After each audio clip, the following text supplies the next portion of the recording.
Hi, I'm Professor Claire Pollock.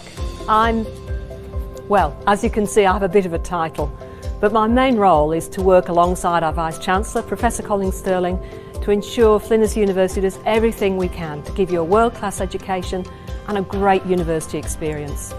So please enjoy our virtual open days, and I really hope to see you on campus at Flinders next year. I know you'll love it here. Hi, I'm Nathaniel. And I'm Taylor.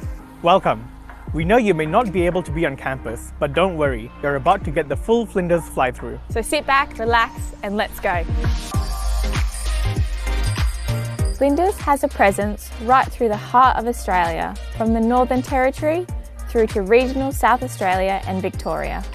Here in Adelaide, Bedford Park is our main campus. It's gorgeous with heaps of natural landscaping, great views and lots of ducks. There are plenty of transport options to get here. You can bus, bike, drive, or arrive in style on the train once the new Flinders Link station opens. Sturt campus is right next to Bedford Park and features Flinders Living. So if you want to live on campus, Sturt is awesome. It is also the home of many health-related degrees and our state-of-the-art nursing and midwifery simulation labs. Tonsley is our innovation hub, a high-tech centre for our engineering, computer science and mathematics teaching and research. It is also where our autonomous vehicle can take you on a hands-free cruise. Victoria Square is an accessible, alternative and flexible space in the heart of Adelaide's Central Business District, where you'll often catch business and law students studying. Back at Bedford Park, this is Registry Road, the main entrance. Right through those doors, you'll enter the hub, one of the main places you'll hang out, catch up with friends, or do some quiet study. Flinders University Student Association, or FUSA, is inside the hub, and it is a great place to get support and questions answered. The team at Flinders Connect can also help you out with general course information, fees, scholarships, and more.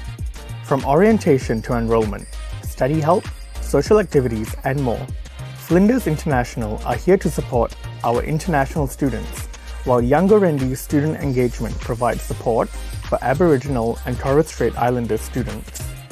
Flinders Health, Counselling and Disability Services are on hand if you need them. And the Oasis Centre offers an inclusive, warm environment that provides services to help build social, emotional, spiritual and intellectual wellbeing. The library is right off the hub and can help with more than just books. The library team are really friendly and will help you adjust to uni studies. The library overlooks the plaza. In the warmer months and during our campus events, the plaza is definitely the place to be. If you love your food, and who doesn't, we have a stack of options on campus. There's sushi and sombreros in the plaza, coffee and food options in the laneway, and other very cool cafes across campus.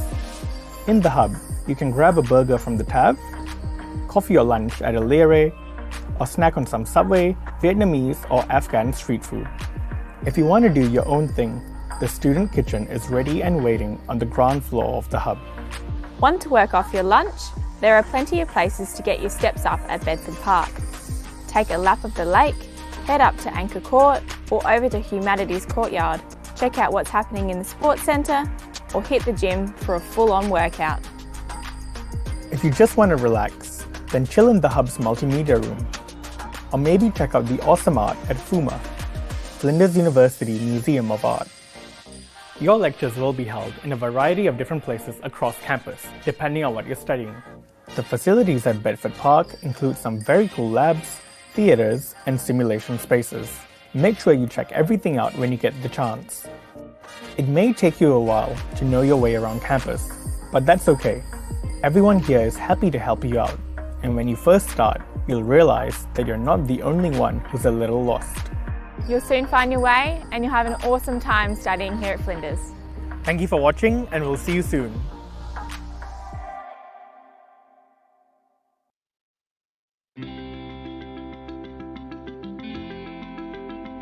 Meet Eric.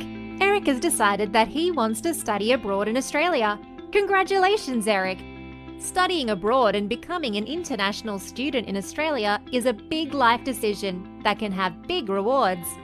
Eric has contacted MSA Immigration Australia because he wants to live in one of the best countries in the world and end up with a university degree from a world-recognized educational institution that will help him succeed in his profession back in his home country or as he continues his journey and migrates permanently to Australia.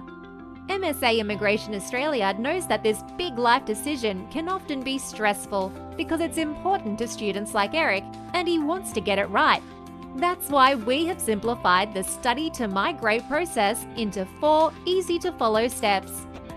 MSA has removed all complication and confusion so that Eric can rest assured that his MARA-registered migration agent and QEA education counsellor is taking care of his unique study abroad experience.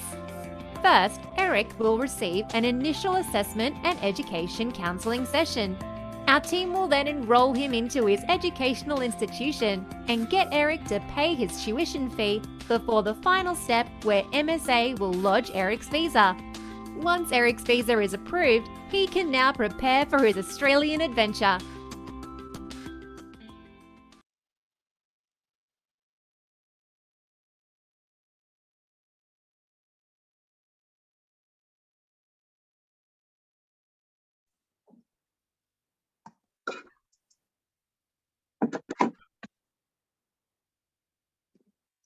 Hi.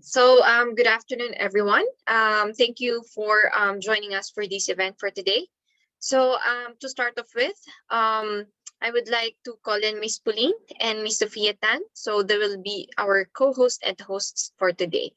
Hi, everyone, and hi, Miss Pauline, and hi, Miss Sophia. Hi, Rain. Hi, everyone. Hi. Hi, how are Hello. you? Sorry, let me turn on my camera as well. Hi, Sophia. Hi, how are you? Great. Thank you Good. for agreeing with us on this weekend. I know Oh, you know that's it's fine. weekend, so thank you very much. That's all right. Happy to be here. Thanks, Thanks. Sophia. Can I start, Rain? Yeah, sure. Yeah. Okay. So, hi everyone. Thank you for joining us this weekend. Hindi po ako ang school representative. I'm Pauline. I'm one of the business development manager from Global Study Partners. So, maybe you were wondering, ano bang role ni GSP sa pagpa-process nyo ng student visa in Australia? So, to give you a very short background about GSP or Global Study Partners, we are a third-party recruitment channel. We are based in Sydney, Australia, and we have more than 10 offices globally. And here in the Philippines, we have Manila and Cebu.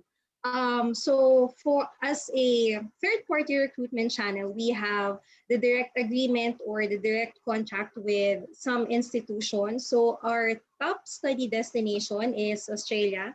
We also have Canada, New Zealand, Ireland, US, and UK. But for this afternoon, guys, isang country lang ang ating ifo-focus, which is Australia. So GSP have partners like MSA Immigration. And medyo marami-rami na ang mga ini-inquire at sinesend ni MSA for study in Australia. So guys, hopefully magstay kayo until the end because Sophia prepared a very nice presentation to discuss about Flinders University, about what programs they are offering, updates about South Australia, Adelaide. Hopefully medyo maganda naman ang update for that, international borders and scholarships. So the virtual floor is yours, Sophia. All right. Thank you so much. I will also share my screen. Just give me 1 second. I think before we go into that, I just would like to remind everyone of few housekeeping rules. Jalu, can you pull up the screen, please?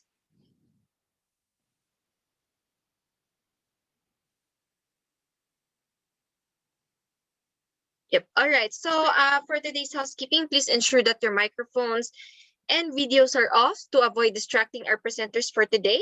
And please do not hesitate to type in your questions on the chat box and make sure to address them during the question and answer portion of the event. So yun lang po. And I would like to give the floor, of course, to Ms. Sophia Tan, the Country Recruitment Officer from Flinders University. Thank you. Yes. Okay. Let me just share my screen now.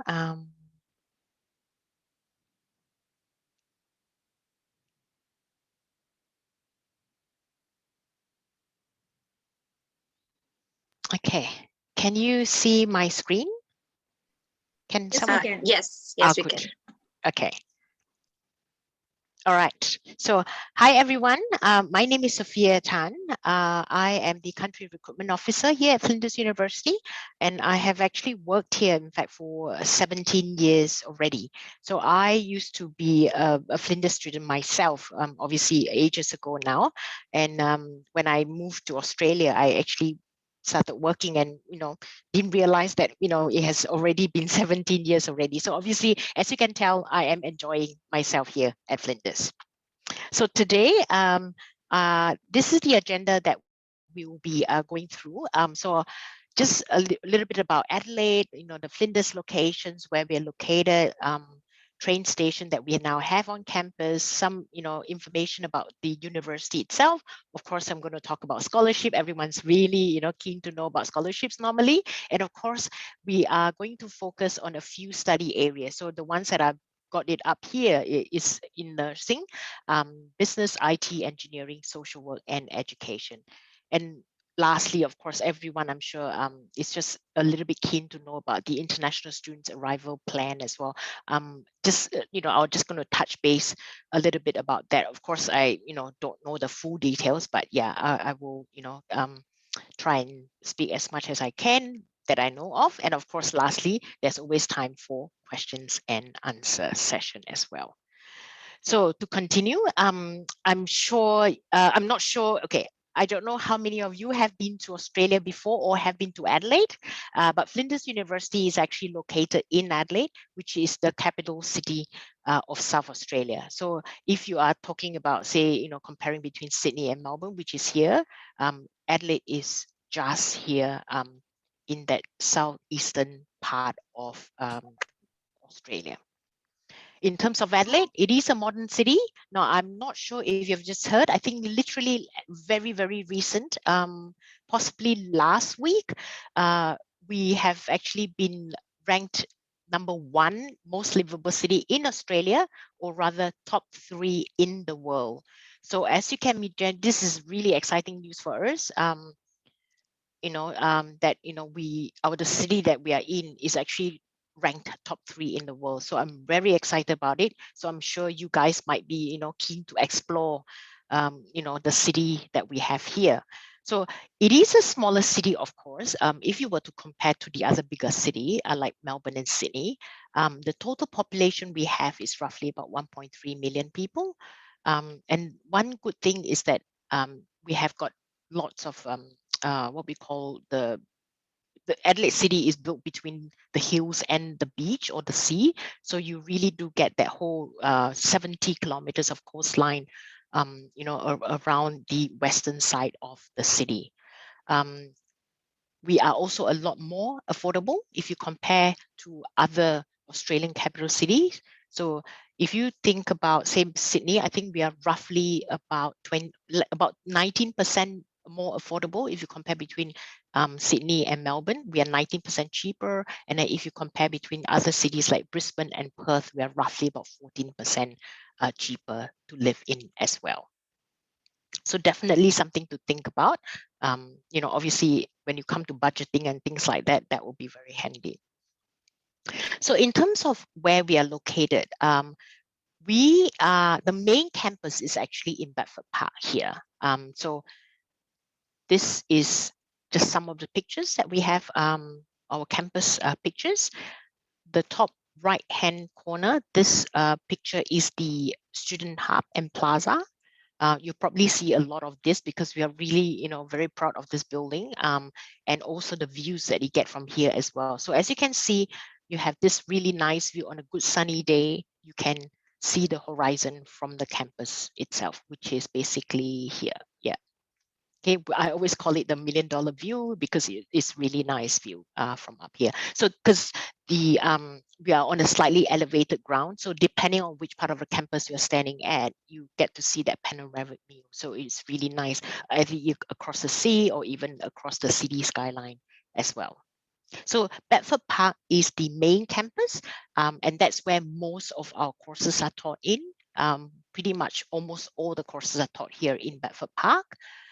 Then, of course, we are also located in Tonsley, which is another campus, literally just about 5 minutes away from the from the Bedford Park campus. Between these two, there is a shuttle bus that goes between the two campuses, and of course, is free to the students and staff members. So this is what you see.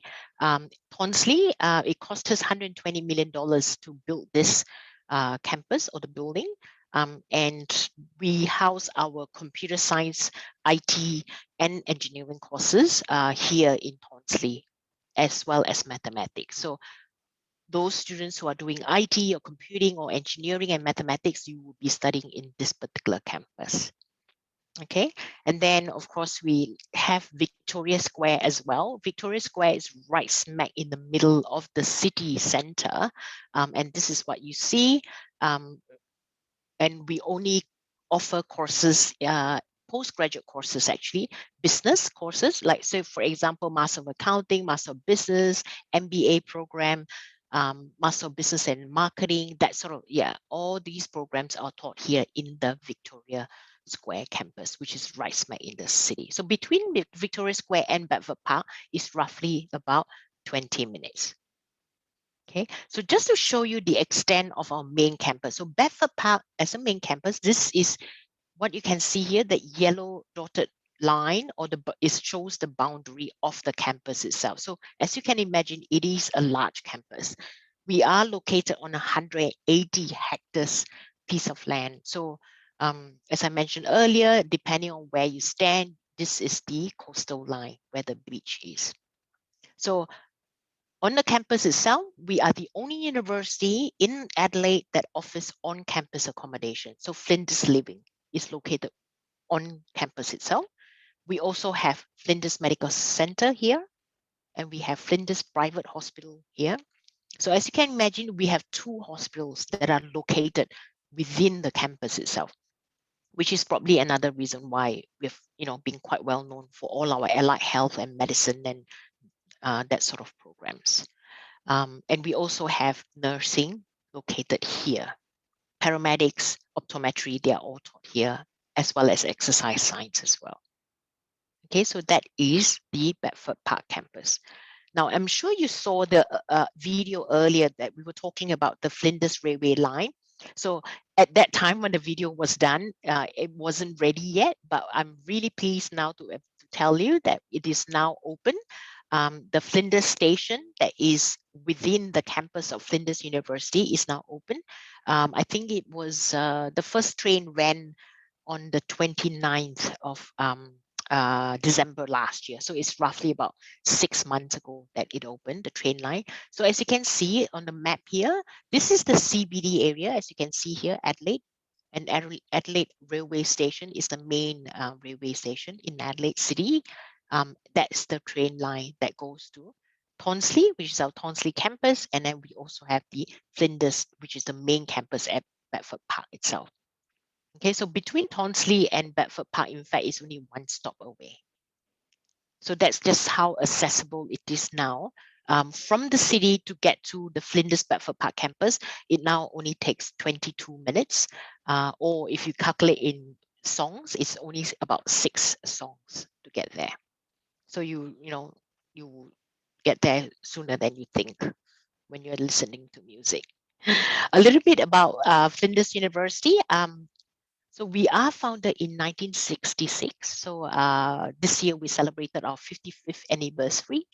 We are not exactly a very, very large university, but neither are we too small. So 26,000 students is our student population here on campus. And we have roughly about just over 5,000 international students that comes from more than 90 different countries. So just slightly under 20% of our total populations are actually international students. Okay, so you don't have to worry about, coming to a university where, it's, I know that there are some universities where, sometimes even half of their students are actually international. So if you come to Flinders, you don't need to worry about it. You do have that diversity where you are able to mix with Australian students as well. So, it's a good mix. Yeah, not overly too many international students. So we are top 30, ranked top 300 in the world. That's just the recent world rankings. That is 2021 rankings actually. So, and on top of that, we are #1 South Australian University for teaching quality and student support, as well as starting salary. Okay, a little bit more about rankings as well. So I'm not sure if you've heard of Good Universities Guide before, but we have actually got 5-star rating for student-teacher ratio as well as learning resources. We are ranked in the top 2% in the world and 43 in Asia Pacific. So we are #2 in Australia for postgraduate employment rate. And also we are the only South Australian university having an on-campus teaching hospital, which is what I mentioned to you earlier about that hospital on campus. And majority, or rather 2/3 of our programs includes placement, or what we call WIL. WIL stands for work integrated learning, and sometimes it might be in a form of clinical placements or industry placements or practicum, depending on what course you study, they have it sort of named differently. And we are one of the top 10 medical programs as well in Australia. And for nursing, there's very, very recent, as of last week as well, I believe, we are ranked in the top 30 in the world for ranking for nursing as a subject. Okay, so we are very proud of our achievements there, especially in nursing. Okay, now for scholarship, so I'm sure you're waiting for that. We are very pleased to advise that we are offering scholarships. Now, there are 3 different types for the ones that probably applicable to you right now. 3 different types in terms of academic scholarships. So we have the VC scholarship, which is 50% for the entire duration of the course. Or we have the Excellence Scholarship, which is 25%. And then we have the Global Scholarship, which is 20%. So obviously, each of them has their own criteria as to whether you will qualify or not. Now, with the Excellence and the Global Scholarship, these two, there are no limits. So basically, as long as you meet the criteria, you are guaranteed of the scholarship. But of course, there are terms and conditions as well. Like, for example, you can't be applying for credit and things like that.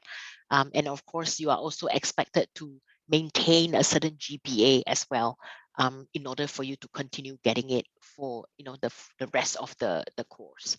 So there are terms and conditions. Now with the VC, this is the one that there is a limited number of scholarships available. As you can imagine, 50% is a lot of money. So there's only a selected handful of scholarships that's available for the 50%. So there is additional criteria for that. Then, of course, we also have the Pathway and the Alumni Scholarship. That is 20% for the duration of the course. Same thing, they are also terms and conditions that comes with it as well. So talking about undergraduate, so I'm not sure with any of you are doing high school at the moment in the Philippines. If you are, I presume you're obviously doing the K-12, or if you're studying in an international school, you might have either IB diploma and things like that. But this is how we look for students whether they meet the entry requirements for the scholarship. So if you're doing, say, K-12, just letting you know, for students who are doing K-12 program, we will need you to also sit for an US SAT test as well on top of your K-12. So to be eligible for the 20% scholarship, your minimum SAT score is 1180. If you want the apply for the 25%, or not apply, but to be eligible for the 25%, your SAT score has to be 1260. And then, of course, finally, if you are wanting to try for the 50% scholarship, then you need to have an SAT score of 1500.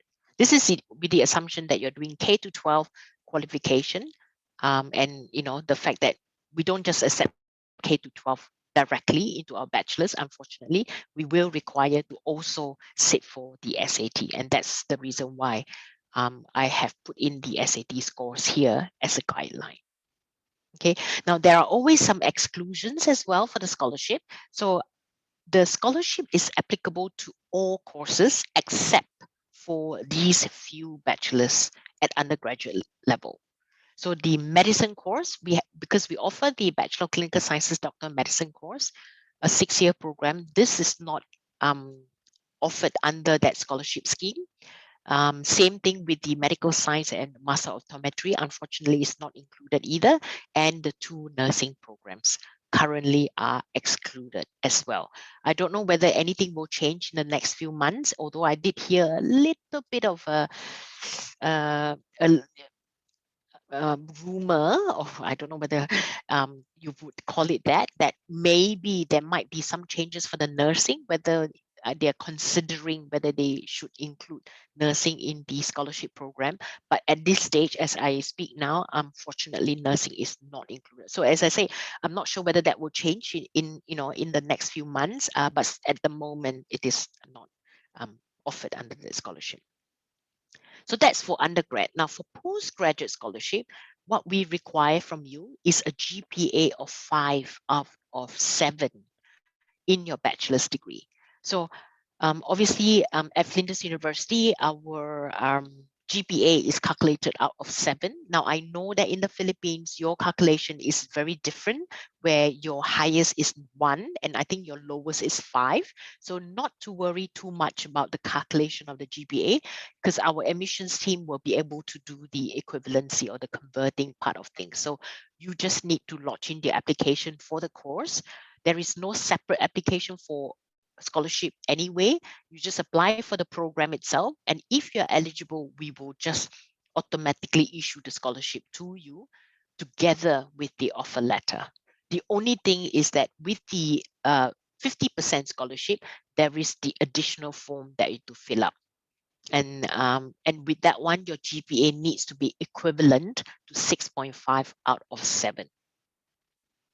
Okay. And there are, of course, exclusions again for postgraduate courses. Now, you will notice that they are all mainly for the master's program. All the research and graduate certificates, graduate diplomas, unfortunately, that's not included. And there are these few courses that is not included as well. So audiology, clinical psych, physiotherapy, social work, and speech pathology are not included in the scholarship scheme. Okay, so just to give you an idea about the VC scholarship form, so this is how the form looks like at the current moment anyway. We are asking the students to complete 3 different sections here, pretty much just summarize what, like this one here, summarize their academic achievements, and then we ask them to explain why they think they should receive the scholarship. And this one is more on, why they think or how they think they can actually be a good Flinders University ambassador, because that is one of the criteria that if they receive this 50% scholarship, they must become a Flinders University ambassador, and obviously support us in promoting the university. So at the end of the day, if they are eligible to apply for the VC scholarship and then they fill up this form, everything else, the selection will be based on the answers that they put in this form.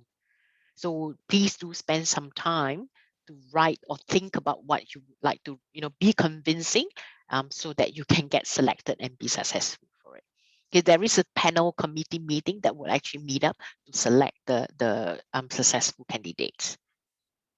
Okay, so if you did meet the academic requirements, either for the undergrad or the postgraduate with a GPA of 6.5, or if you're doing, this is for year ATA is for Australian year 12, but if you're say doing SAT, for example, you need 1500, then what we'll do is you will need to submit the VC scholarship form by the deadline, and then you will receive an offer with the scholarship and so forth. So there is certain deadlines, of course. Now, this is, of course, based on this year's intake, but obviously next year, there will be a different intakes, but just use this as a guideline that potentially for next year, 2022 intake as well, it will be sometime towards the end of November that the form needs to be submitted. Okay, so that's scholarship. Now, in terms of the courses that we offer, now at Flinders University, we have 6 colleges. Now, I know that a lot of other universities have what we call faculties and stuff like that, but at Flinders Uni, we don't have faculties anymore.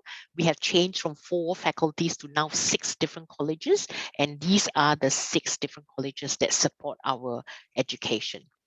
Okay, now, and then of course we have all the different study areas as well. So these are all the study areas that we offer. And of course, we offer the bachelor's degree, we offer master's by coursework, master's by research, as well as PhD. And of course, some courses also, we offer graduate certificates as well as graduate diplomas.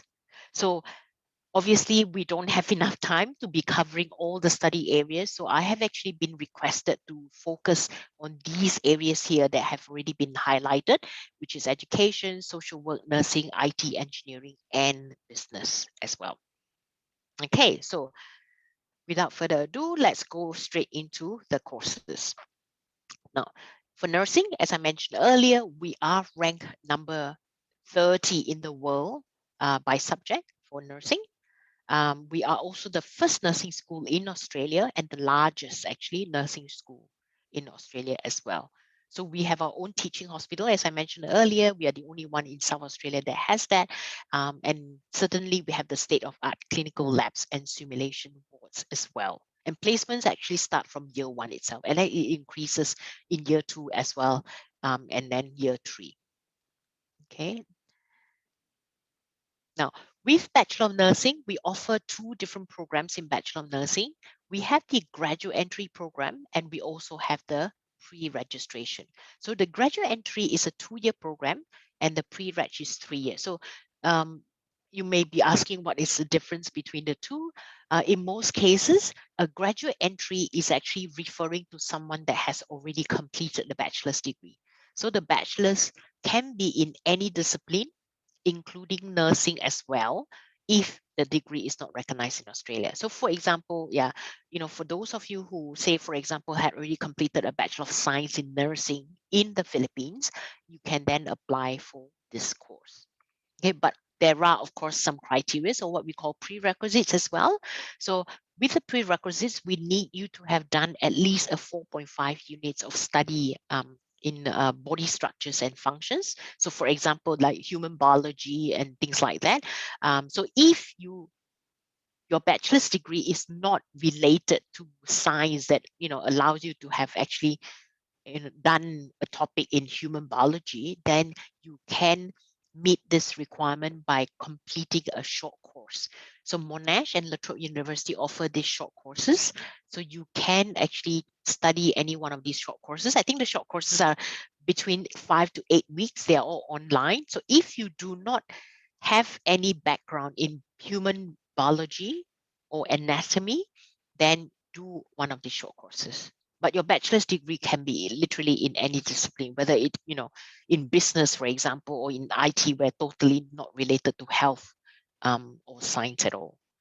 Okay, and then of course, the English requirements is always an IELTS of 7 or equivalent, depending on what English test you do, PTE or TOEFL, those are all acceptable as well. Okay, now with the pre-registration, this is really more for students who are school leavers, like year 12 or K to 12 students. And if you have set for ISET, then we will accept you directly into the 3-year pre-registration nursing course. So if you are doing K to 12 with with the SAT test, then we would need that minimum of 1020 in your SAT to qualify for the 3-year bachelor's degree. And there are no prerequisites. So in your high school, you do not need to have done any biology or even any science subjects at all. Okay, there are no prerequisites, no specific subject requirements either. Okay, we just need you to have met that score. So if you have done SAT, then it's 1020. If you have done an IB diploma, say from an international school, for example, then it will be a 24 in your IB diploma. Okay, if you Australian year 12, it's an ATAR of 65. And same thing, you also need the IELTS of 7 as well, or equivalent. Okay, now for those of you who may be thinking, oh, okay, but I've already got a Bachelor of Nursing here in the Philippines and I'm a registered nurse here in the Philippines already, what should I go for? So if you are in that category, then you need to apply for this 2-year program. So if it says here, Overseas Bachelor of Nursing completed, you would apply for the Bachelor of Nursing graduate entry, which is that 2-year program. Okay. Students who have overseas nursing registration, we no longer accept that for any credit exemptions anymore, which is the reason why we ask you to apply for this 2-year instead of that 3-year program with exemptions. Okay. Now, I have actually prepared a video as well on our nursing and midwifery simulation labs. I'm going to play it now. I hope you can hear because I have actually put on the sound system. Hopefully we are able, let me know if you are able to listen properly. Flinders University are leaders in health and in care, and we are focused on the growth and development of our nursing and midwifery programs, both at an undergraduate and a postgraduate level. Nursing and midwifery are both very long-standing professions. Indeed, midwifery is the second oldest profession in the world, and it's always been based around the intrinsic values of care and compassion. We offer a variety of learning experiences through multimodal education. In terms of nursing and midwifery theory, this is offered in the classroom and online, and we also offer a chance to practice and consolidate nursing skills through placements and labs. The midwifery course at Flinders is very student focused. It happens in 2 areas, at the university, in the classroom and the simulation laboratories, but also a really important part is in placement. And student midwives are placed within the public and private sectors in a variety of venues. This means that they can have a real opportunity in the safety of being a student to be supervised in their clinical practice. We have state-of-the-art labs, and some of the benefits include our high-fidelity mannequins, which are mimicking patients, so it gives students a chance to practice their skills and their patient care in a safe way. We also have simulated hospital environments, so we're mimicking a ward environment that students would experience on placement and as a registered nurse in their practice. Another interesting experience that we offer is called HoloLens. It's a mixed reality experience, so students are given the chance to put on a headset and then they can witness high-level patient experiences that they wouldn't necessarily get the chance to be involved in on placement. So, for example, a cardiac arrest situation or nursing care that's offered to a burns patient. One of the other benefits of studying at Flinders is an innovative teaching technique called Mask Ed, in which we can mimic a real-life patient situation. The educator actually puts on a silicone mask to become a patient character and then can help direct the scenario and guide the students' learning. The educator can then take off that mask and debrief the students on what went well, what didn't go so well, and what they can work on next time. We have a really large team of educators. They come from all sorts of different clinical backgrounds. So we have nurses from the emergency department, the operating room, the intensive care unit, the Royal Flying Doctors, the Defence Force, aged care and paediatrics, just to name a few. Our nursing team have a lot of experience working in the field, and this is really great in helping prepare our students from that really important transition from student nurse to graduate registered nurse. We have a wonderful, welcoming culture at Flinders University where we really focus on student development, and we have skills that are really important in life that are embedded in every subject that we offer. The student experience is our central value, as are many of the values that we demonstrate through our teaching. So these include autonomy in practice, integrity, honesty, and maintaining human dignity.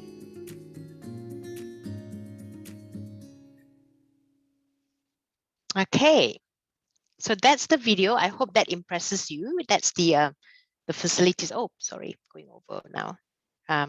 The facilities that we have for our nursing and midwifery students. So next we have business. So for our business, commerce, and management courses, we often have our first year are very common so that you could branch out if need be. And we also do have mentor program from first year itself. So the photo that you see right at the bottom there is actually our brand new trading room at the Bedford Park campus. So literally, obviously for students who are doing, things like investment or economics and things like that, that is the best place, where you can literally put whatever you have learned in theory into practice. And that's actually real life stock trading environment for the students.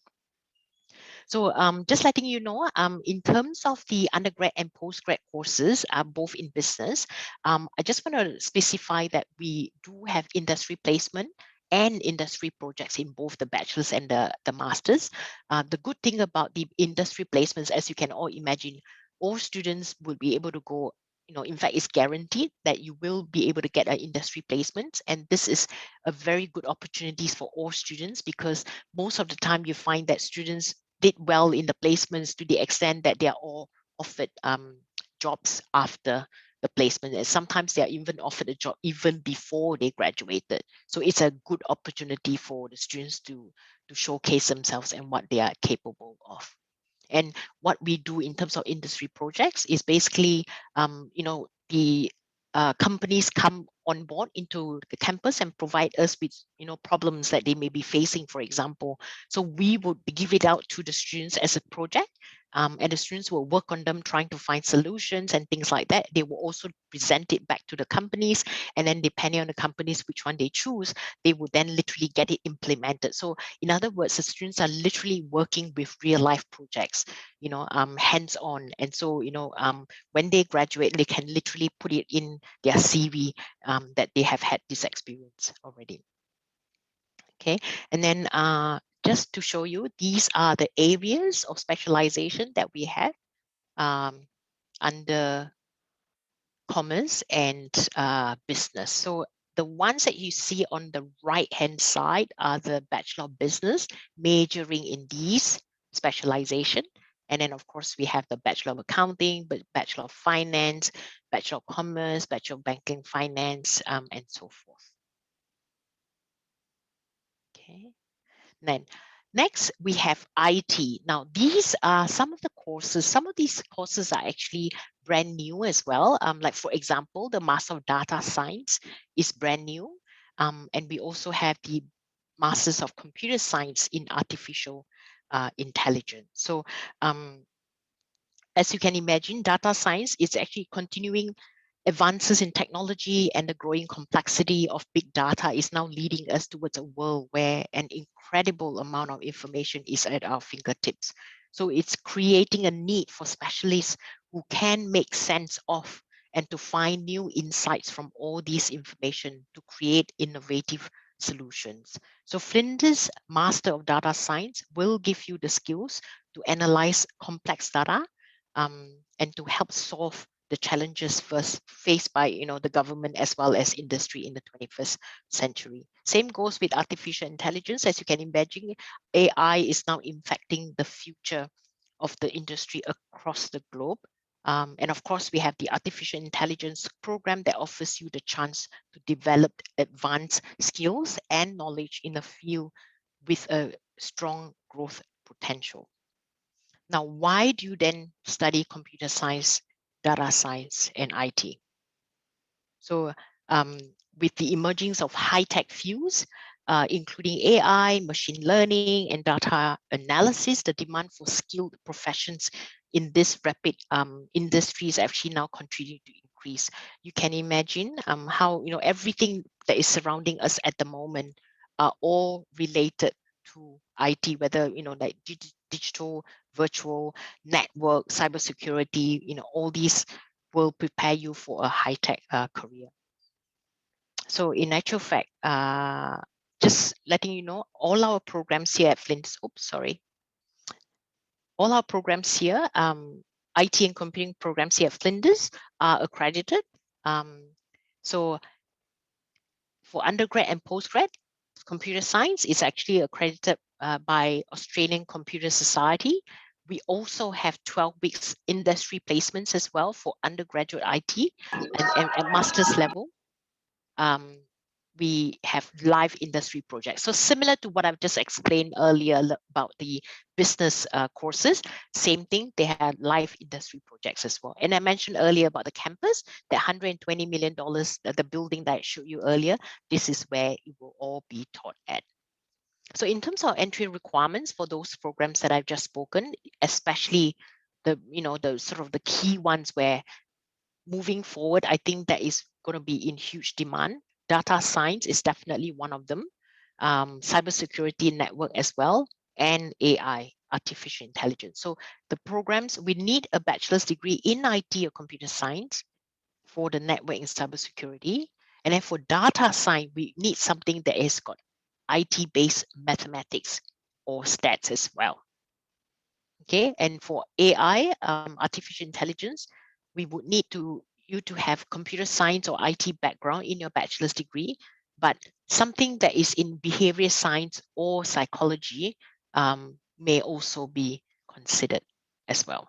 Okay, all these programs are available in both semester 1 and semester 2, which is either in March or the July intake.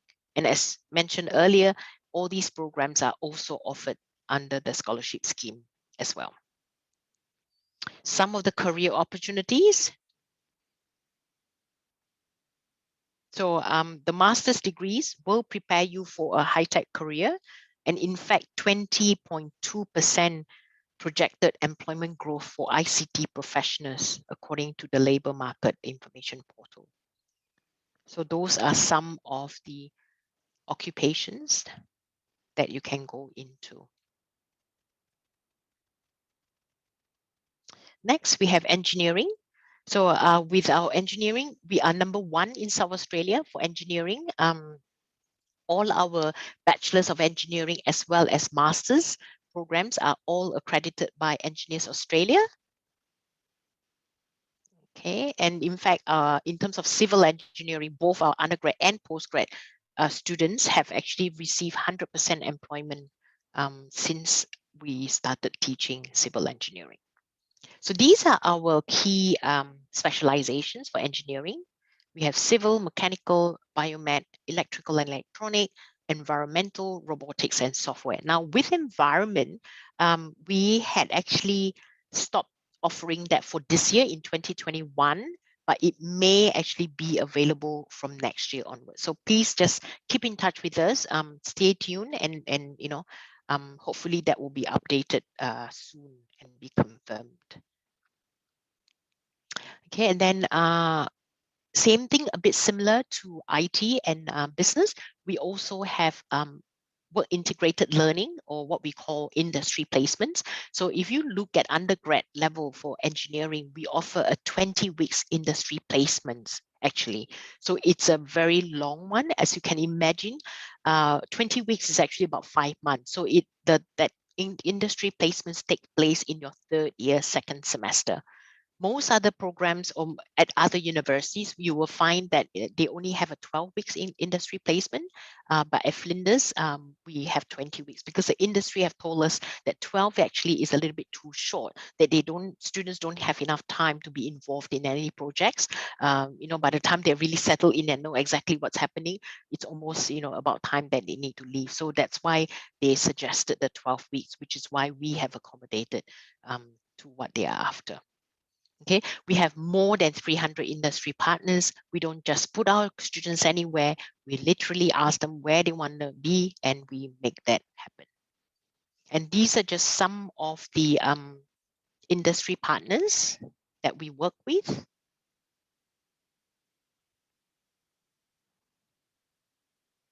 So including KPMG, Centos, Lendlease, and Bay System as well. So next we have social work. So at Flinders University, we offer both the Master of Social Work as well as Bachelor of Social Work. So with the Bachelor of the Masters, let's just talk about Masters for now. With the Masters, it is a very high demanded profession here in Australia. And of course, the graduates are eligible for membership with the AASW, which stands for Australian Association of Social Workers. There are, again, I mentioned about the industry placements that we offer in most of our courses. It is 1,000 hours intensive placement that is done over 2 semesters, of which each semester is 500 hours each. Let's say there is new requirements from 2021 intake. So this year onwards, we need students to have a bachelor's degree with at least 1 year of full-time study in social sciences and behavior science.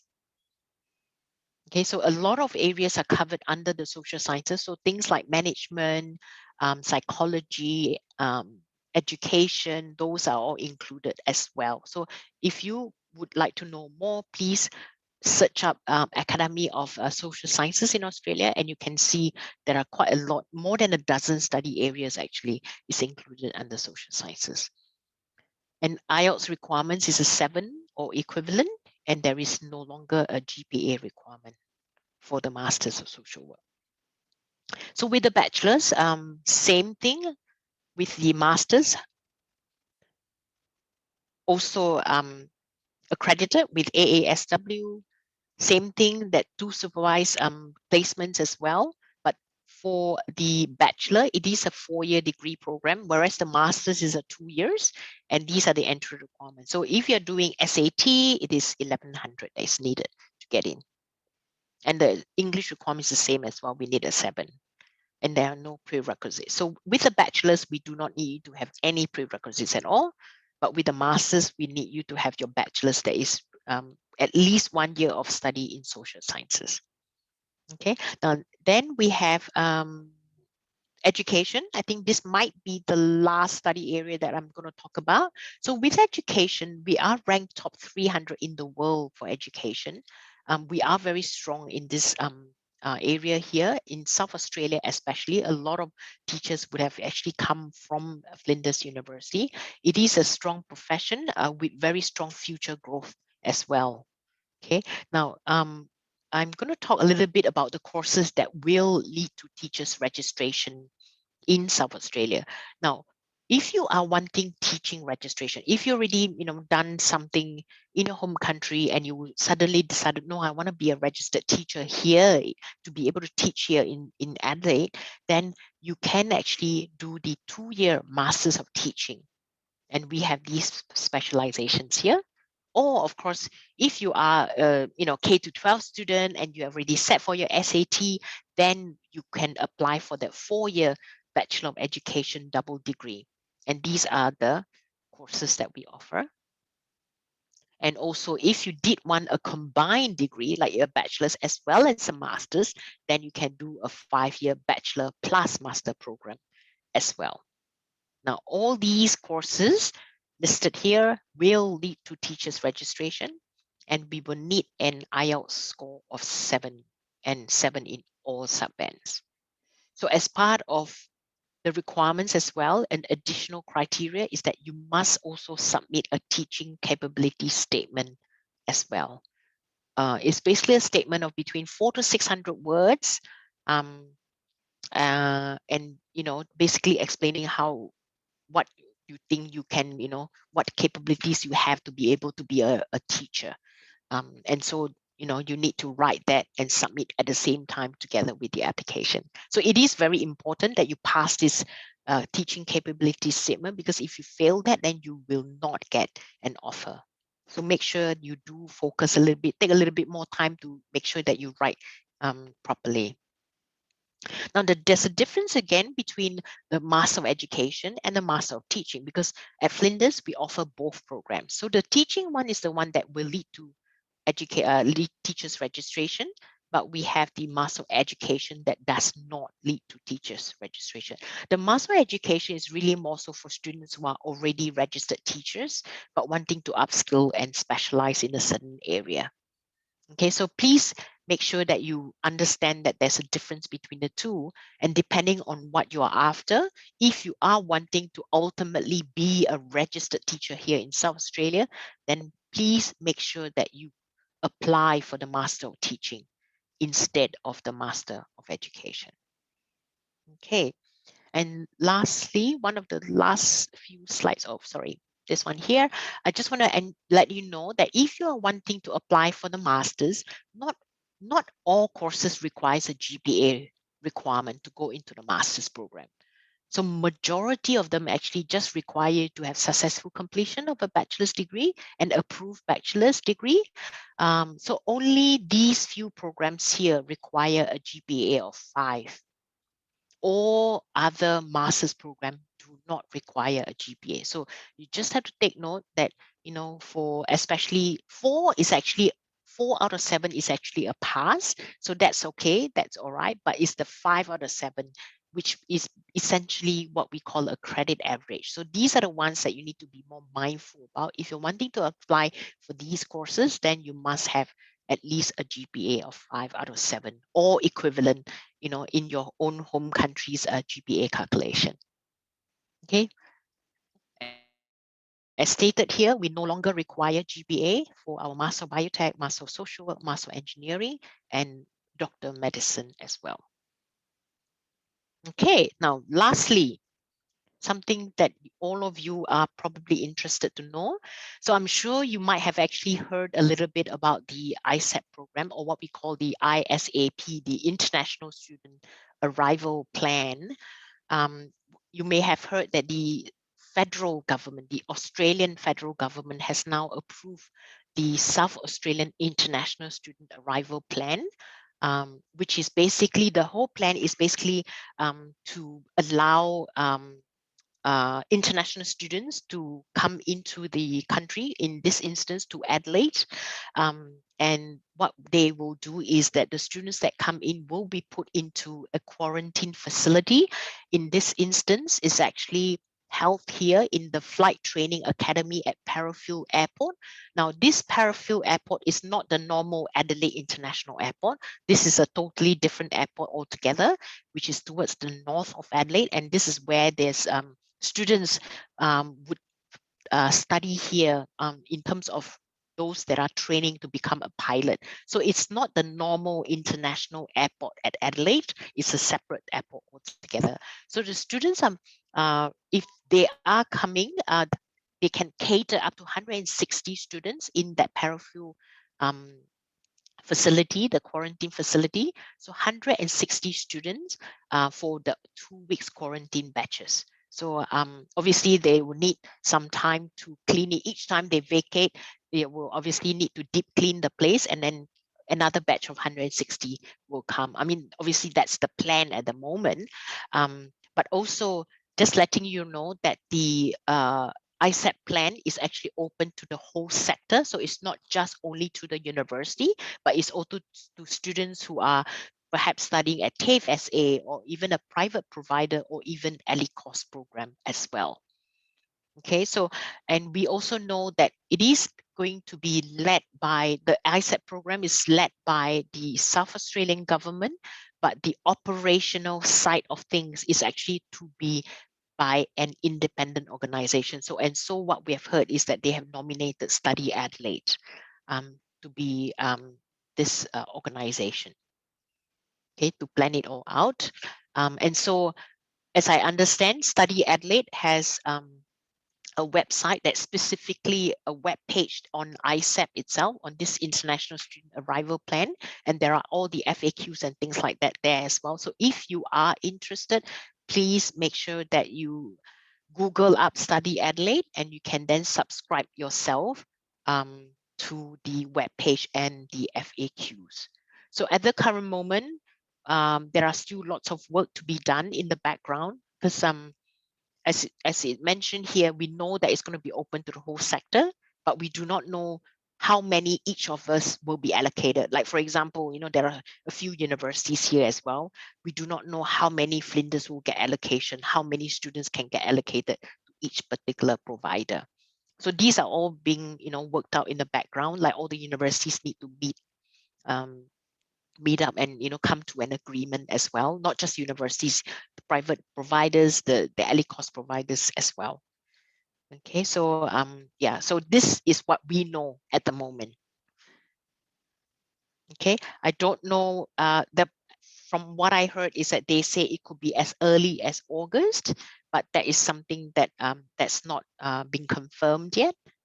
At the end of the day, it really depends on what the planning is, at the background. So what we have heard is that the students and the institutions will pay for the flight as well as the accommodation here in the Parafield Airport. So, but of course, in terms of how much it is and things like that, none of that has actually been worked out or confirmed yet at this stage anyway. Okay. And I think that is it from me. Liz and Pauline? Thank you, Sophia. That's all from me. Yeah. Any questions? Thanks, Sophia. I think Reina will now introduce who MSA is. Yes, thanks, Miss Sophia, for that very wonderful presentation. And I'm sure everyone here has actually learned a lot. So those information were actually well beneficial to everyone. So thanks, Miss Sophia. And definitely, I know Adelaide and I know Flinders is a wonderful place to be. I've been there. That's good. Yeah, the Study Adelaide tour in 2019. So I met you there as I well. see. So yeah. So yeah, definitely you should check out Flinders, and you should also check out the highest livable place in Australia right now, which is Adelaide. All right, so moving on to my presentation. Can you pull up the screen, Jello, please? All right, so we are MSA Immigration. So just a quick introduction again of myself.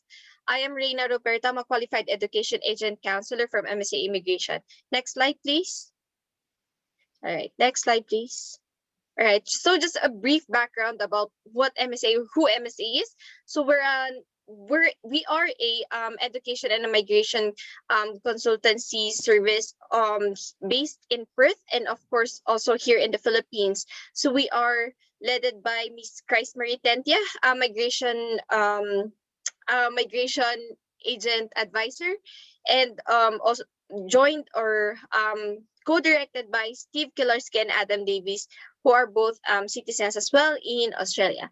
So we do process, well, our main focus for today would be, of course, the student visa, or but we do also process skilled migration visitor visa, partner visa as well. All right, so ano ba yung purpose namin? So our purpose is, of course, to enroll you guys to Flinders University, of course, through GSP. So that's our purpose here. All right, so we could help you out with your enrollments and filing for scholarships, and of course, lodging your visa. Next slide, please. All right, so as you can see here are some of here are our certifications for some of you who wants to check out our legitimacy or ano ba yung information ng business. So Miss Christ Marie Tentia's MARN is 1796650, and for myself, that's QAC number R064. Next slide, please. All right. So as I mentioned earlier, we do provide student visa, family visa, tourist visa, skilled migration, postgraduate working visa, and visa consultation and assessment. So by the way, now guys, for the student visa, we don't charge any consultation fee nor professional fee. So it's free, guys. Aside from that, we also offer complimentary services such as OSA arrangement, pre-departure orientation, airport and accommodation arrangement, and of course, English test exam and review booking assistance. All right, so a little bit about Australia. So I'm sure, next slide, please. So I'm sure you've heard a lot about Adelaide, and well, these are some of the photos that, some of these are actually from the photos I've taken myself when I was in Australia. Some of them I just pulled out from Google, of course. So as you can see here, this is I think this is in Glenelg, the picture over here, and of course, the different faunas and fauna in Australia. So there you go. Next slide, please. So just a little bit more about Australia. So what are the reasons why you should go and study in Australia? Of course, work and life balance. So if you guys have already studied here in the Philippines, for example, a bachelor's degree, you already know that ang pasok natin is 7 times a week sometimes because of NSTP and some other general subjects. But there, if you're studying like a bachelor's degree, you will only be focusing on the units that you should be taking up that is connected to the program. All right, so that's with that being said, it's definitely gonna give you like a work and life balance in Australia. So it also has a friendly and welcoming, safe country, access to world-class education. So as you've probably heard earlier, Flinders nursing, for example, is top 3 in the world, I think, or top 30 in the world for nursing. And yeah, and Australia is one of the safest countries to live in the world. So in fact, 4 of their major cities are included on the top most livable countries in 2021. So that just came out last week. So all right, so I'm sure you can search for this information about why you should go and study in Australia. So next slide, please. Okay, next slide. Oh, sorry, just stay there. Here are some of the additional benefits of studying in Australia. So number 1, of course, you will be gaining an international qualifications. Once you graduate in Australia, not only or hindi mo lang magagamit yung qualifications na yon in the Philippines, you can also use those qualifications when you go out of Australia, for example, in all Commonwealth countries such as the US, UK, New Zealand, Singapore, or any of those countries. Aside from that, of course, you'll build connection with people from across the globe, since your classmates will not only be Australians, but basically different people from all over the world. And you have also work rights while studying. So it's a study, work, and leave program. So basically, while you're studying, you can work 40 hours per fortnight, and during holidays, vacation, and semestral breaks, you can work full-time. And then after that, you can also get a full-time work rights on a postgraduate or graduate working visa upon graduation. So it means hindi ka uwi agad ng Philippines. You have the option to, of course, stay in Australia after your studies. And of course, there's also a possibility for you to apply for your permanent residency and citizenship as well in Australia, and that's where we come in. So dun namin kayo matutulungan. Next slide, please. So, okay, next slide, please. Meet Eric. Eric has decided that he wants to study abroad. Congratulations, Eric. Studying abroad and becoming an international student is a big life decision that can have big rewards. Eric has contacted MSA Immigration because he wants to live in one of the best countries in the world and end up with a university degree from a world-recognized educational institution that will help him succeed in his profession, back in his home country, or as he continues his journey and migrates permanently to his new home country. MSA Immigration knows that this big life decision can often be stressful because it's important to students like Eric, and he wants to get it right. That's why we have simplified the STUDY-to-MIGRATE process into 4 easy-to-follow steps. MSA has removed all complication and confusion so that Eric can rest assured that his MARA-registered migration agent is taking care of his unique study abroad experience. First, Eric will receive an initial assessment and education counselling session. Our team will then enrol him into his educational institution and get Eric to pay his tuition fee, before the final step where MSA will lodge Eric's visa. Once Eric's visa is approved, he can now prepare for his adventure as an international student. All right, so I hope you guys get like an overview on how we do yung processes natin. So again, we actually simplified it into 4 simple steps. So counseling and initial assessment. So guys, you have to book a consultation with us for us to be able to know ano ba yung programs na that would fit you or that would fit your education and your work experience background. And of course, if you are or if you have families coming with you, we can also assist you on that and how or what are the requirements or what are the additional processes that we have to do if you do have like your dependents, or of course if some of you guys probably are on or some of your relatives or probably you guys are on K10 or grade 10, sorry, grade 10, and if you want to study like a grade 11, 12, or a bachelor's degree or a master's degree in Australia. So they do have different processes and different requirements. So it's very important for you to book an appointment with us so that we can give you those information to you. So yep, and then again, we will enroll you to a school, and then after we receive like a letter of offer from the school, you'll be paying your tuition fee and other payables, and last step would be lodging your visa. All right, so the next slide, please. All right, so here are the checklist of requirements that you would be needing usually for your studies in Australia. So again, like I've said, there are different requirements for different cases, but these are the general requirements for you guys. So for the main applicant, you will be needing, of course, your resume, passport, your academic credentials, certificate of employment, birth certificate, NBI clearance, statement of purpose, English exam. Usually we will need that for the bachelor's and master's degree.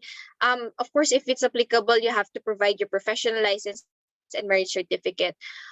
Good news now is we don't actually have to provide financial requirements unless requested. Okay, so you'll have, although like for example, if you will be requested for a financial requirement, you'll need to submit bank certificate, source of funds, affidavit of support, proof of relationship, and sponsors valid ID. So yeah, so these are the basic or the general requirements of studying in Australia. Another thing that I want to add, or I want to add on this one, is that if you are going to book an appointment with us, we will give you a more summarized or a more detailed explanation on the requirements and of course the cost. Next slide, please. So this will be this is a sample computation of the expenses you will be incurring if you're going to study in Australia. So again, please be reminded that the computation is based only on approximate costs with varying factors such as school fees, dollar exchange rate, and so on and so forth. So for different programs and different school, they have different tuition fee, but this one I have based the tuition fee based on Flinders University. So technically you only have to pay for your first sem tuition fee for most universities or for most schools, which is around 475. Health insurance, this is for the whole 2 years of your study, is around 38,000 pesos. Medical examination, 6,500. Your visa fee, 23,560. Airfare, and of course your English test, 583,360.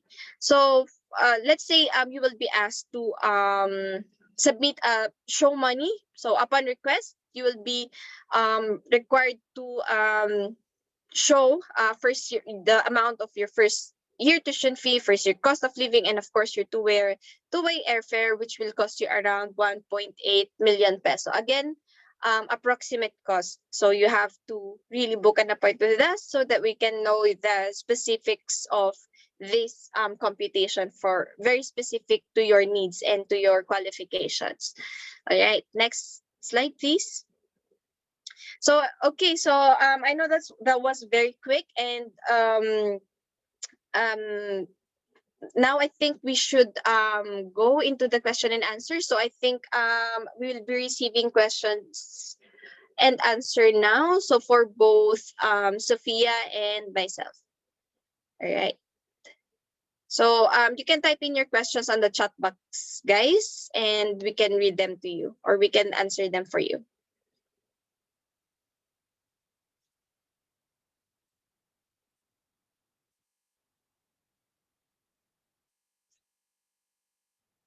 All right, so okay. So okay.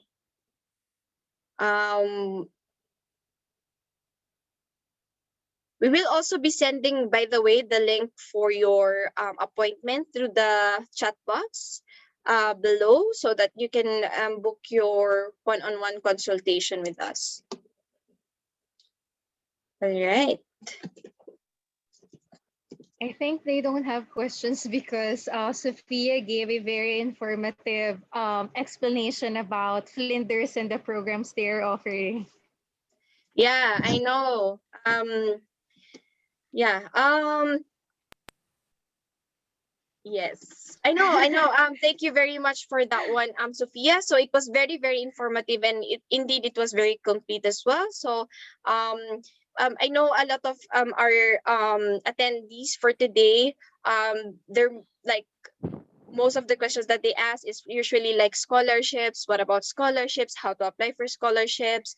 How much to be paid if we're going to apply for a student visa to Australia and things like that. So I think we pretty much covered them all, I guess. Can I just mention one thing? Yeah, sure. That students who are coming from the Philippines, if they are actually applying to Flinders, when they're applying through you guys, like for example, through GSP, they will not need to actually show money anymore. Mm-hmm. Yeah, so just letting you know, for Flinders anyway, we don't require the show money part. Oh yeah, that's good news. That's good news. Yeah. And another additional thing, guys, is that Flinders is located in Adelaide, which is considered a regional location in Australia. So that will give you more benefits after your study. So for example, if you're doing a bachelor's or a master's degree in Adelaide, or for example in Flinders University, you will be getting a 3 years post-study working visa after your studies. Yeah. So yeah, that's actually very, very beneficial. And like if you go into bigger cities such as Melbourne, Sydney, or Brisbane, you will only have 2 years. So unlike for Flinders, or in Adelaide, you'll get more years of working visa after your studies. That's correct. And not to mention, there are also other type of visas as well, like state nomination and things like that too. Yeah, to be able to sponsor by the state. Yeah. Yeah, that's true. So yeah, and of course, in terms of the skilled list for Adelaide is actually also quite bigger as compared to other cities. Yes. All right. So okay, I think we do have a question from coming up. Yeah. Okay. Do you wanna? Yeah, Lynn, go ahead. Yeah. Sure. I'm gonna lead you on this one, or I'm gonna lead the question and answer. All right. So from Michelle, can you apply for a part-time work while studying at Flinders? So I'm gonna ask Sophia on your thoughts on this one. Okay, sure. So yes, Michelle, if you are studying at Flinders, you will be able to work part-time. Now, when you're studying at Flinders, there's actually, obviously it means that you're on a student visa. Now, if you are on a student visa, you are allowed to work part-time during the semester, up to 40 hours per fortnight. So every 2 weeks, you can work up to 40 hours during the semester. And then during the holidays, you can work full-time. Okay, now having said that, at the current moment, because of the COVID and things like that, there are some exemptions to the rule. So those students who are in hospitality or in tourism and things like that, they apparently do not even have that limit of 40 hours at the moment. So they can actually work freely as many hours as they can if they are in those specific areas. This is now, of course, while this whole COVID situation is happening at the moment. Yes. Yeah. I hope that answers the question.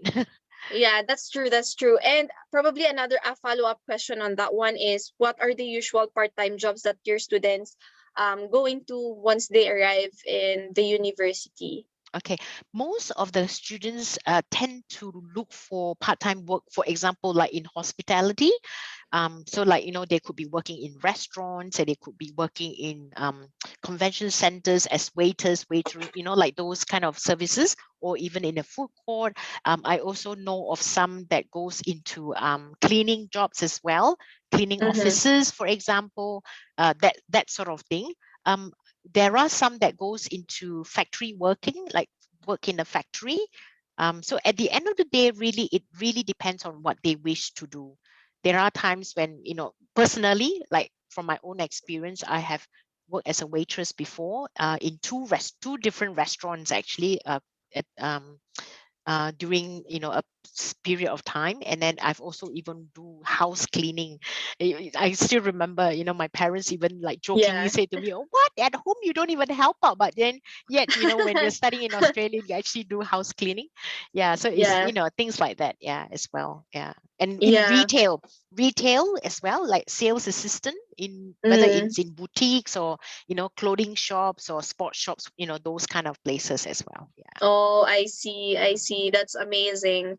All right. Another question here is from Lisa Martinez. Is there an age limit? So I'm probably going to answer that. So I'm not sure with your programs, Sophia, but generally there is no age limit. If you want to study or you want to lodge a student visa to Australia, there's no discrimination whatsoever. Correct. Yeah. Yeah. It's just that later on it might affect like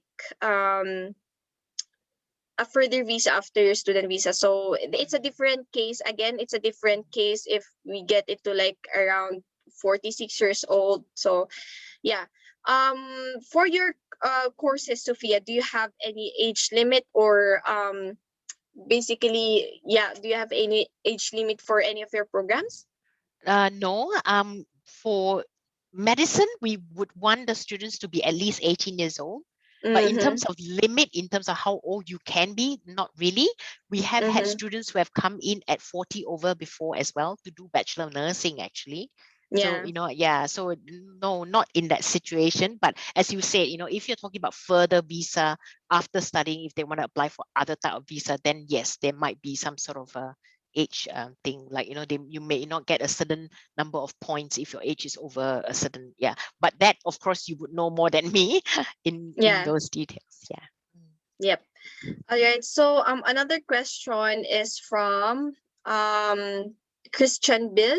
How much would be the estimated cost studying at Flinders University? So if you recall, I have shared my screen earlier. Can you bring that back? So there's a sample computation of the expenses. For first semester's tuition fee is around 475,000 pesos. So that is on average tuition fee of all the programs at Flinders. Again, some of the courses might be a little bit more expensive, some courses might be a little bit cheaper, and of course that's not taking the scholarships into the account. So if you get scholarships, definitely you will be paying lesser for your tuition fees. Yeah.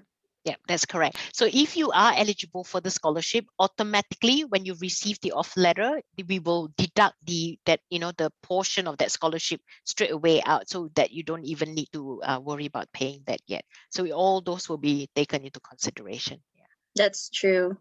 All right. So from Charles Ragasa, can I continue my studies there while I'm currently enrolled here in the Philippines? I'm a first year engineering and wants to enroll for second year in Flinders. So if you are already in first year program and wanting to transfer, in this instance, we would normally use the word transfer. That means you want to transfer to Flinders to try and continue your studies. Of course, you can try and apply for credit for whatever that you have already studied in your first year, but that will depend on the course syllabus from a university. What we would need you to do is, when you do lodge in the application, you need to submit your course syllabus from your university in the Philippines, and we then have to forward it on to our College of Science and Engineering for the course coordinator to sort of assess your syllabus against our own syllabus and see if they are relevant. And if they are, then of course the credit will be granted to you. So I would suggest that you do that, because even now, I can't be telling you exactly whether, will you get first year off or anything like that. We will have to get the syllabus assessed first. Yeah. Yeah, that's true. It's because I know our syllabus usually here in the Philippines, even for engineering, they're filled with general subjects such as English, theology. If you're from a Catholic school, I'm so sorry, that won't be credited. Exactly. Yeah. But if That's you right. have like any units that have been like directly in engineering, we will have that to be assessed. But definitely you can enroll to Flinders, but we're not sure yet of like what what What the year credit will be, yeah. and what year would you be entering into. So yeah, there you go. There's two questions here from Charmaine and Sure. Carl. So it's like it's more of like the costing or the money. So from Charmaine, she is actually asking, she has no money to study abroad. Is there anything that we can do to help? And from Carl, what would happen if you're only able to pay the first semester's tuition fee and can't pay for the next semester after it? All right, so I think I can answer this question. And Sophia, I mean, if you can add something later on, definitely please do so. But in Australia, if you're filing for your visa, student visa, we do have what we call a genuine temporary entrant. And one of the requirements for that one is that you have to have sufficient funds for your studies, cost of living, and of course your health insurance for the whole duration of your studies in Australia. So technically, you still have to have, or you have to prove that, or you have to be able to pay your fees, because this is what we actually want to avoid from the question of Carl, that you will be able to pay for your first semester and you won't be able for the second one. So that's actually quite what they call this, against the genuine temporary entrant, and it might lead into cancellation of your visa. All right. So yeah, there you go. So do you have anything to add there, Sophia, or? No, pretty much what you have said is accurate. I mean, obviously you can't be just totally relying on scholarship as well. You need to have some money to be able to survive here. Although yes, I do understand quite a number of Filipino students and some other international students, they will rely on trying to look for part-time work, you know, to have that pocket money to be able to sustain yourself. Of course, yes, you can do that when you are here already, but in the other parts where at the government level, the immigration, that too you need to fulfill and abide by what their rules and regulations are. That's true. That's true. That's very much true. So yeah, so basically that's it. And well, if you're looking at other, and we have to consider also other costs, like for example your health insurance, your daily cost of living while you're in Australia. So basically also not like the part-time work will not guarantee your what do you call this, will not guarantee your well, basically carrying your tuition fee or your cost of living. But guys, I mean, if we're a migration agency or an education agency, so I'm sure Sophia will understand this, that if you have any programs in mind or course in mind that cannot be offered by Flinders, please talk to us so we can give you the best program that fits your budget as well. Yeah. Yeah, and from another additional from Shamin. I graduated high school only and I really want to study in Australia. Can I work there when I arrive to sustain my needs? So yeah, I think Sophia and I already answered this earlier. Yes, definitely you can study while you're you can work while you're studying. That's 40 hours per fortnight, and then unlimited during holidays and vacations and semestral breaks. And again, as I've just mentioned, it does not, or the part-time work does not guarantee sustaining your tuition fee, cost of living, and everything. I mean, it's going to it can certainly help with your cost of living, but it probably wouldn't be enough to cover for your tuition fees as well. Exactly. And it also depends on where you work. Certain places, if you work in the places where they literally pay you award wages, then yes, it can be quite decent in terms of their award wages. I think at the moment it's roughly about $18 something dollars an hour. My son is not 20 years old. He's working part-time in the restaurant as well, and he gets paid $22 an hour.